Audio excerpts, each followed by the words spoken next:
Archean forces captured Martinet, the younger of two twin sisters. By keeping her hostage, they forced the shaman Adriana, who wielded the power of a star fragment, to call forth the rains.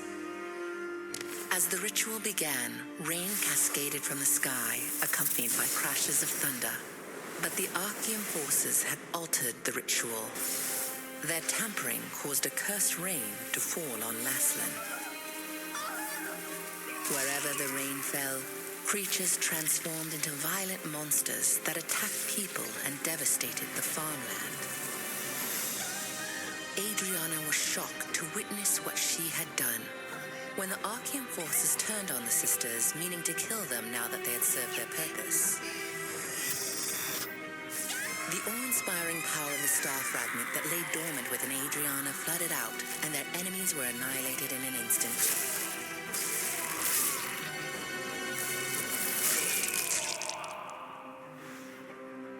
In the aftermath, Adriana was beset by unspeakable disfigurations, swallowed by guilt over her role in causing the cursed rain.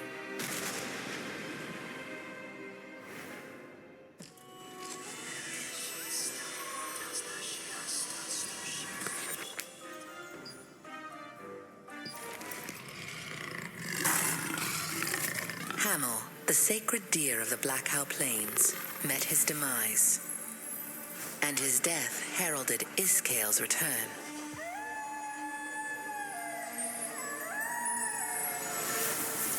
Those who fled from the wolves found themselves isolated in the abbey. Iskael, with the power of the star fragment and backed by a pack of ravenous wolves, set upon them. While the people cowered in terror, Henry rose to the occasion. He had always admired Hamel's courage, and he took heart from it now, urging the others to escape.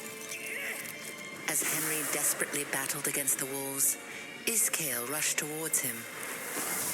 Henry knew of Iskael's weak point. Hamel had come to him in a dream, showing him what he needed to know, and so Henry hurled his torch at the bottles of lamp oil in the storeroom. The oil ignited instantly, and with each fiery explosion, the very ground beneath their feet trembled. Henry was caught in the flames, along with Iskael. All that remained when the others returned to the abbey were the bones and ashes of Henry and the wolves.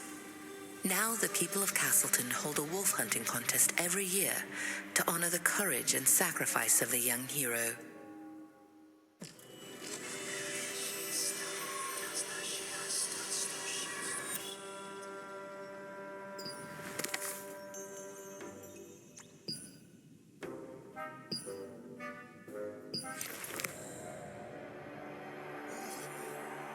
Years ago, craftsmen in the employ of the Archean Legion secretly visited the resistance soldiers at the observatory, offering a huge reward for aid in stealing gems from the goblins. The soldiers, who were suffering through a famine, were overwhelmed with temptation. All but 3 of them left the camp. While the guards were away, the waiting Archean battle platoon readied for the attack. Watch Captain Henson understood the situation all too well. He told the 3 remaining guards to flee, and one of them, Ruffalo, escaped into the woods with his head hung low. Battling against an endless sea of enemies, the 2 remaining guards died horrible deaths. Henson, who lost an eye, rose again each time he fell, sword held high. Just as Henson, gravely wounded, neared his own death, Ruffalo returned. He had not fled at all, but instead brought reinforcements who drove back the enemy forces. Although the bravery of Henson and his men saved many lives, he blamed himself for the death of the soldiers and resigned as watch captain. 10 years later, he still quietly defends the front lines and is admired and respected by the local resistance forces.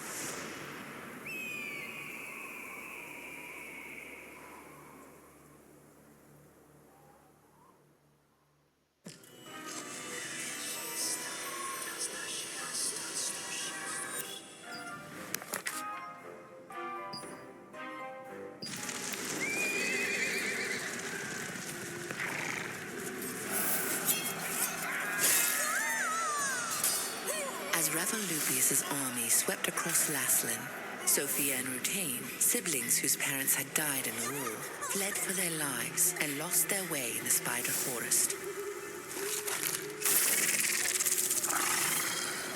Their childhood friend Rob searched for them, at last discovering them hanging in a spider web, deep in a cave. The three children struggled to undo the webs, but in the end, they were all captured by the owner of the cave, Mordecai, who meant to feed them to his spiders. At the very moment they thought it was all over, they heard the clash of weapons outside the cave. Rutain's hero, Captain Da Vinci, had been tracking Mordecai when he found the trail left by the children. Backed by resistance soldiers, he rushed to the rescue. The hand that reached out to them in that time of despair planted dreams of heroism in the children's minds, and they resolved to become just like Da Vinci, aiding those in need. 10 years later, the strong and ambitious warrior Sophia, the charming and agile hunter Robert, and the gentle and kind wizard Rutain became known as the terrific trio of the Resistance.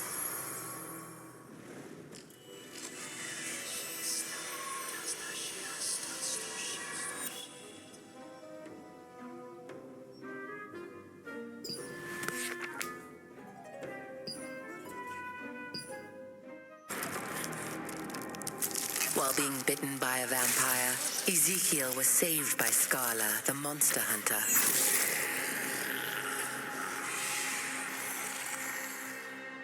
Despite now becoming a half-vampire, Scala trained him to become a vampire hunter.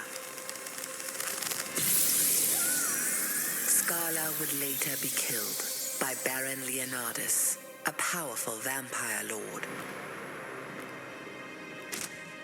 Ezekiel vowed to avenge her.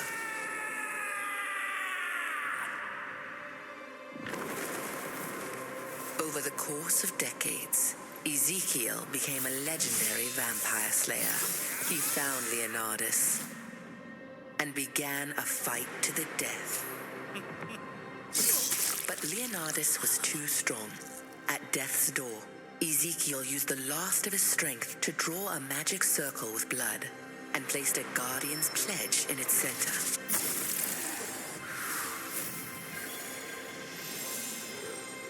With his soul now infused in the pledge, Ezekiel became a guardian, protecting others from vampires.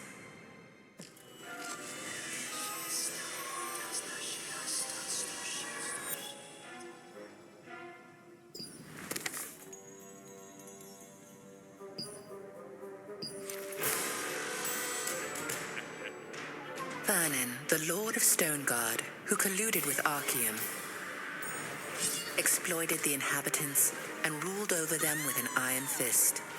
The Resistance raided and seized the Vernon Archeum's army's cargo and distributed it among the people. One day, an extraordinary girl and 2 dwarves came to visit Vernon. The girl said that if she received funding, she would use it to find a legendary stone called the Heart of the Ancient Golem, build a giant golem, and subdue the Resistance. Though originally filled with doubt, Vernon ended up giving her a substantial sum after watching her golem's performance. The girl's company unraveled the secret of the monolithic boulder. Along the way, a rock struck Henderson and rendered him unconscious. Although they were chased by Chernobog and braved many perilous adventures, in the end, they acquired the stone. After completing the giant golem, The girl made Vernon dance in a huge chest and chant a spell, explaining that it was a ritual that would bind him to the golem, making him its owner. Vernon emerged from the chest, and the giant golem broke down the gate. All at once, the resistance flooded in and captured the castle. The girl was revealed to be Sienna Parsons, a resistance member and genius engineer. Even now, when you visit the Enter village, you can still hear tales of her adventures sung by Sienna's comrade-in-arms, Henderson Harmon.